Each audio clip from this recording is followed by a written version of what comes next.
Yo, what's poppin'? Right now, you should know what site you on.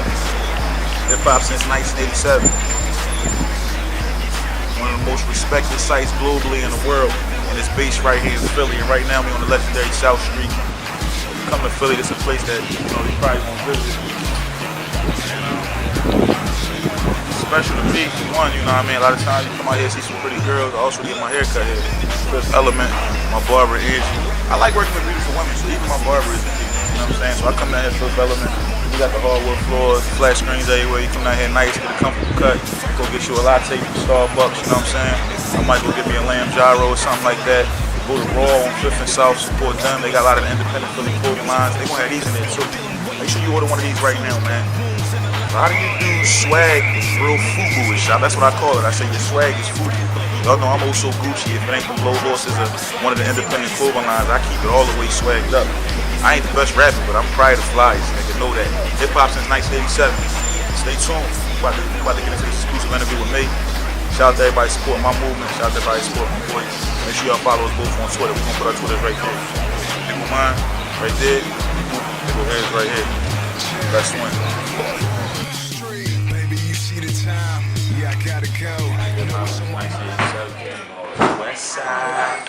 Okay, Tone Trump, first of all, everybody knows your name.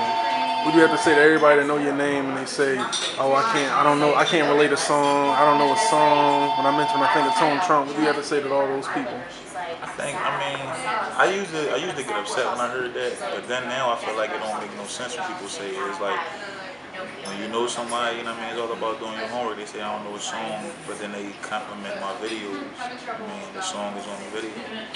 I don't know the songs, but yo, I heard you on the radio last night. You know what I mean? So I think the way I'm doing my movement, I'd rather them heard of me, period, than not heard of me at all. And I understand it. I ain't offended because there's a lot of dudes who I heard of who I never heard their music. But it's all about keep working and keep pushing and keep hustling, and eventually you're going to have to investigate to hear the music. But that's a good question. I do hear that. I think what happens is whenever you're being successful, big, and you're making progress, people have to have something to say. So they either going to say they ain't heard your music, or you sound like somebody, or you're only getting attention because of this. You know what I'm saying? Or only getting attention to that. My thing is, as long as they talking, I'm good. You know what I'm saying? As far as like not hearing it, I got a classic mixtape out there right now, and my numbers on my mixtape is better than most artists from where I'm from. Like, if you look at recent projects, I probably got the most successful project in Philly dropped this spring. You know what I'm saying? Right now, there's no denying the numbers of some of the dudes who did real great, and there's no denying the numbers of some of the niggas who look like the only people that listen to their shit was their selves. You know what I'm saying? Like my mixtape, I dropped my mixtape April 1st, World Star Tony, hosted by K Slay. I dropped it exclusively on that Piff. They gave me the whole page that day. Shout out to KP, the whole that Piff. Within 20 minutes, my mixtape was on over 5,000 sites. Within 20 minutes. So, now I don't even know what it's up to, but, shout out to Live Mixtapes who put it up. A lot of dudes ain't on Live Mixtapes, as well as my site. You gave me a great look that day. The other Philly blogs gave me a great look, and I was also on sites all over the world. Flex posted it right away on Flex We Trust, so the support on it was crazy, you know what I'm saying? So people listen, I think that's kind of getting played out. When you got the DJs who supporting me like they support me now, and me being featured on the #1 video site in urban hip hop right now, if you saying you ain't hearing me now, I think it's bullshit. But if you still saying that, hopefully I got something there for you, real soon that you gonna hear. You know what I'm saying? I'm not everywhere I am because nobody ain't hearing it. If you saw me on MTV, then you heard the song, right?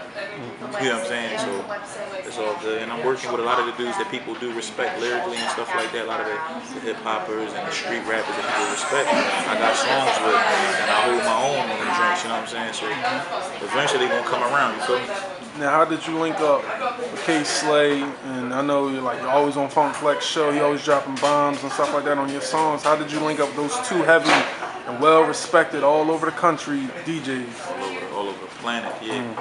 First of all, big shout out to K Slay and Flex, because for them to even know me blew my mind. You know what I'm saying? Pause. You know what I'm saying? Like it was a great thing. Like I was going out to New York grinding, you know what I'm saying? Shout out to the Piff Unit, shout out to Mike Beck, God bless the dead, rest in peace Mike Beck. And Sensei, a lot of dudes from New York who I was working with and showing me love, so I was already going out there. And anybody that know K Slay, K Slay parties is legendary. So Slay, I used to go to supporters events, and I actually performed Monte from Hot 97. Monte, who we do a show on Hot 97 that come on the midnight to the morning show, had asked me to come out and headline his showcase. I went out there, I killed it, did my thing. And every time I would see Slay, I just would, introduce myself. What's up, big homie? From Philly on the grind.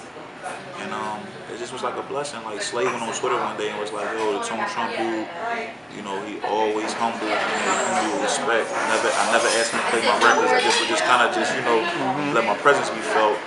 And then out the blue, the love he started showing me was crazy. The first record he played was a record I was on with Piff Unit. Then he played a record I was on with Mike Beck. And then since then, Slay has probably played like 12 of my records. Like he breaks all my music. Like whenever I got a new record I feel good about, I send it to Slay. He played on Hot 97 on Thursdays, and of course Shade 45 on Wednesdays. Big shout to DJ Radio too.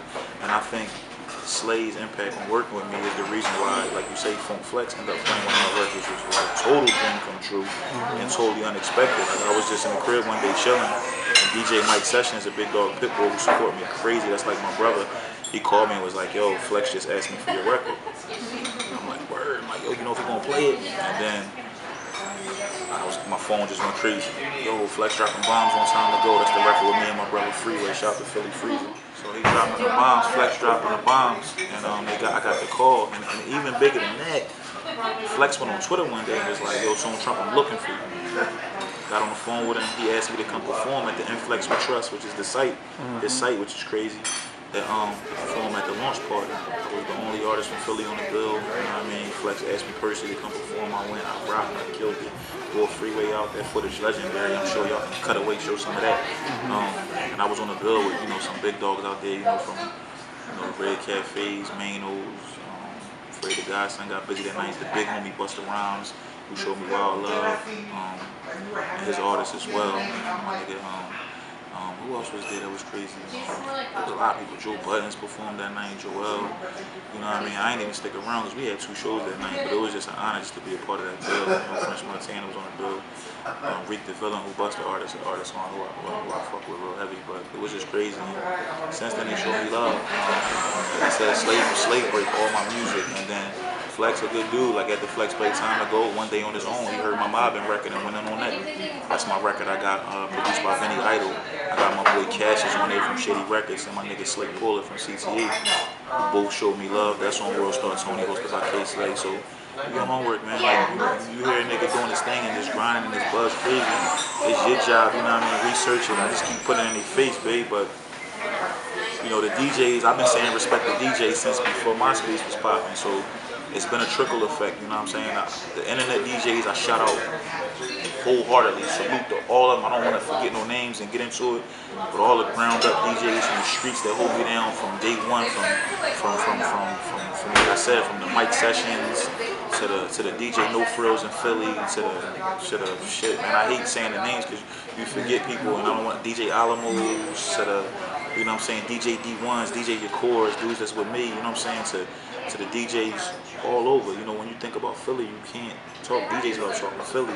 So what K Slay did by like stamping me and playing my music and supporting me, and then when he put me on the cover of Straight Stuntin', the #1 urban magazine for urban modeling, and being on there and giving me such a crazy look, I think it made it kind of like cool to play my music, and then a lot of people followed suit, and I had a chance to to have Touch Tone play my music on the radio in Philly, and DJ Damage and DJ Mark G's, and then it was real big when I got the call from Cosmic Kev. Like, he called me on a Monday, Cosmic Kev called me on a Monday, and was like, yo, can you come up here Thursday? And that was when I got a chance to do the Come Up Show, which was one of my dreams and goals, so that was big. And, it was a time people said I would never be on Philly radio, and now I'm getting the love. Of course, everybody wants more love than they already getting, but I ain't about to complain about it. I'm gonna keep working, and it's gonna happen. But Slay and Flex played a big role in it, because what happens is when I go to another DJ now and I can say, yo, K Slay played my records, Funk Flex played my records, and DJ Self on Power 105, Jovan on Power 105. Big shout to him. For 2010, they ranked the top 25 independent artist records of the year. a record I was on was #8, and that was for the New York. That was really for New York artists, and they embraced me so well. And in order, if you do acting, you got to go to LA. You do music, you got to go to New York. So for me to have a buzz and the love I get in New York from being featured on the cover of the last 2 Sub-Zero DVDs, the biggest DVDs in the world, which is New York based, that's love. You know what I'm saying? I had K Slay, like K Slay let me come on. I was just up on Shade 4 5. I damn near hosted the whole show with him. You know what I mean? Slay, I look at Slay like a mentor, like you know what I mean, like a real big brother. I call him. He never tell me no. He show me wild love. He done put me on records. I'm all over his album. You know what I mean? I was on a Rolling 25 beat record with Busta Rhymes and Bun B. Nori and Jim Jones and all them dudes, you know what I'm saying? Then he come right back and get me